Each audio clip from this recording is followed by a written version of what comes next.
সুপ্রিয় দর্শক আসসালামু আলাইকুম। দর্শক, এই মুহূর্তে আমরা চলে আসলাম গাবতলীর হাটে সবচেয়ে বিশাল এবং যে গরুটি আপনারা দেখেছেন 2023 সালে হাত কাঁপানো ছিল। পাশাপাশি যে রাজা বাবু, যে মালিক চ্যালেঞ্জ করেছিল যে বাংলাদেশে যদি রাজা বাবুর উপরে কোনো গরু থাকে তাহলে এই গরুটি ফ্রি দিয়ে দিব। দর্শক, সেই মালিকের আরেকটি গরু, এটার নাম হলো হীরা বাবু। দর্শক, এই হীরা বাবু তাদের খামারের গরু, এই গরুটিকে তিনি আসলে কি ধরনের অফার রয়েছে, কি দামে বিক্রি করবেন, আমরা চলুন তার সাথে কথা বলি। কথা বলার পরে আমরা বিস্তারিত জানার চেষ্টা করি। চলুন দর্শক, আমরা ভাইয়ের সাথে ভাই আজ চলে আসেন। আসসালামু আলাইকুম। ওয়ালাইকুম আসসালাম। কেমন আছেন ভাই আপনি? ভালো আছি। ভালো আছেন? জি। আমাদেরকে একটু বলবেন যে রাজা বাবু তো বাংলাদেশের সবচেয়ে বড় গরু ছিল, সেটা তো বিক্রি করে দিলেন। নিঃসন্দেহে গত বছর 11.5 লাখে বিক্রি করলাম। 11.5 লাখে আপনারা তো চ্যালেঞ্জ করলেন যে এই রাজা বাবুর উপরে যদি কোনো বড় গরু থাকে তাহলে আপনাদের গরুটা ফ্রি 100%, এবং এই চ্যালেঞ্জ কেউ অ্যাকসেপ্টও করেনি। আর একটা কথা বলে নিচ্ছি, এটা আমার এক ভাইও আছেন, এই গরুটা আমাদের খামারের নিজস্ব গরু। জি জি জি। আমাদের এটার ওয়েটটা কেমন হচ্ছে? আসলে হীরা বাবু আসলে কি ধরনের দামে বিক্রি করবেন যদি একটুখানি বলেন। এটার ওয়েটটা অলমোস্ট 1 টন তো ক্রস করেই গেছে, 1000 কেজি পার হয়ে গেছে। আর আমাদের এক্সপেকটেশন হচ্ছে 10 থেকে 11 লাখ টাকা হলে আমরা হয়তো গরুটা বিক্রি করে 10 থেকে 11 লক্ষ টাকা। তার মানে আমি তো দেখতেছি দর্শক, আমি যখন খামারে গিয়েছিলাম, সেই খামারে রাজাবাবুর যে প্রতিবেদনটা করেছিলাম, রাজাবাবুকে খামার থেকে বের করার সময় যে ধরনের একটা বিপাকে পড়েছিলাম, আসলে ওই সময় ওই মুহূর্তটা যদি কেউ না দেখে তাহলে কিন্তু বুঝতে পারবে না। কারণ হলো সেটা ছিল উগ্র, একদম মেজাজি একটা গরু। আর এই হীরাবাবু তখনকার সময় দেখলাম শান্ত, এখনো কি শান্ত? একদমই শান্ত এবং প্রচন্ড অলস প্রকৃতির গরু। এটা অলস প্রকৃতির? একদম অলস। আচ্ছা, মানে যতটা সম্ভব হতে পারে আর কি। আচ্ছা, এটা তো আপনাদের নিজস্ব খামারের গরু। নিজস্ব খামারের কি এমন খাওয়ান যে না আপনাদের কাছ থেকে গরুটাকে ক্রয় করবে? এটার খাবারের মধ্যে কোনো আর্টিফিশিয়াল কোনো ব্যাপারই নেই, একদম টোটালি ন্যাচারাল খাবার যা দেয়া যেতে পারে আমরা তাই দেই।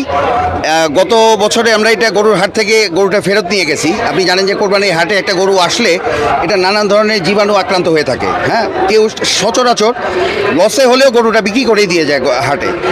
আমাদের এরকম দুঃসাহস ছিল যে আমরা এই গরু যদি এবারেও ফেরত নিয়ে যাই, ইনশাল্লাহ আগামী হাটেও আমরা এটা নিয়ে চলে আসতে পারি। মানে আপনারা সুনিশ্চিত যে আপনাদের গরুর যদি সঠিক ন্যায্য মূল্য না পান তাহলে আপনারা ফেরত নিয়ে যাবেন? ডেফিনেটলি আমরা নিয়ে যাবো, না কোনো সন্দেহ নেই। কারণ আমাদের গরুকে আমরা এমন কোনো খাবার দেইনি যাতে এটা নিয়ে আমাদের কোনো রিস্ক তৈরি হতে পারে। মানে টেনশন নাই যে মানে খামার থেকে ফেরত নিয়ে গেলে সেটা আর বাঁচবে না, একটা বিপদগামী হতে পারে, সমস্যা হতে পারে। আপনারা এই গরুটাকে নিয়ে সেই ধরনের টেনশন কোনো টেনশনই নেই। আর এটার চর্বি জাতীয় কোনো খাবার, সাধারণত যে কোনো প্রাণী চর্বি, রক্তে যদি চর্বির পরিমাণ বাড়ে সেক্ষেত্রে সমস্যা হয়ে থাকে।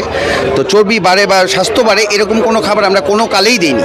আমরা একটু গরুটা একটু দেখাই, আমরা একটু গরুটি দেখানোর চেষ্টা করি যে সরাসরি আমরা একটু গরুটা দেখাই। দর্শক, আমরা আপনাদেরকে দেখাই যে হীরাবাবু গরুটি, আমরা এই যে বৈশিষ্ট্যটা বলেছেন, আমরা কতটুকু শান্ত প্রকৃতির গরু। দর্শক, আসলে ক্যামেরা তার কান পর্যন্ত, কানের কাছে নিয়ে গেলাম, সিংহের কাছে নিয়ে গেলাম, কিন্তু তার ভিতরে অ্যাক্টিভিটিস। আর পাশে আরেকটা দেখেন, ওর কাছে যাওয়াই যায় না, ওর জন্য আমরা একটু দূরত্ব সৃষ্টি করে আছি। দর্শক, এই যে আপনাদেরকে দেখাই যে এই যে হীরাবাবু এই গরুটি দেখতেছি আমরা, বিশাল সাইজের যে গরুটি এবং লম্বা, সবচেয়ে দৈর্ঘ্য এটার সবচেয়ে বেশি, অনেক বড়, অনেক লম্বা। এখানে হাটে যতগুলো গরু রয়েছে, পাশাপাশি দর্শক আমরা একটু এই পাশ থেকে ঘুরে দেখাই যে অন্যান্য গরুর তুলনায় এই গরুটির দৈর্ঘ্যটা অনেক লম্বায় অনেক বড়। এক কথায় বলা যায় পদ্মা, মানে সেতুর উপর দিয়ে আসছে, পদ্মা সেতুর মতন এক কথা বলা যায়, বিশাল বড় সাইজের। ভাই আমাদেরকে একটু বলবেন, একটু এই পাশে চলে আসেন।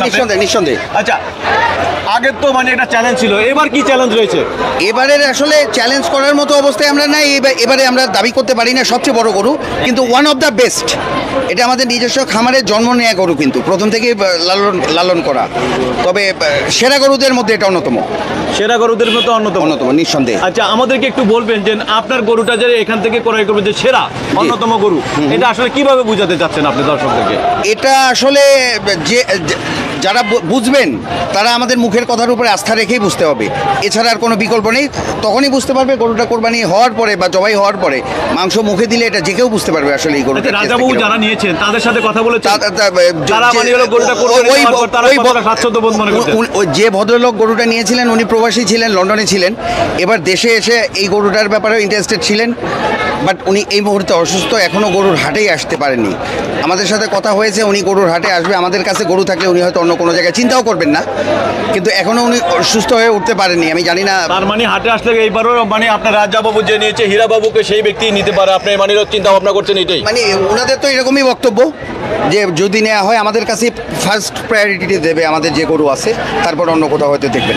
আমরা কি আপনাদের মোবাইল নাম্বারটা দিতে চাই, একটু মোবাইল নাম্বারটা দেওয়া যাবে কিনা? জি, নাম্বারটা দিচ্ছি 01611524547। দর্শক আপনারা নাম্বারটি পেয়ে গেলেন। দর্শক আমরা আপনাদেরকে জানানোর চেষ্টা করছি যে নিয়ে নিছি, হ্যাঁ এখন ক্লোজিং দিব।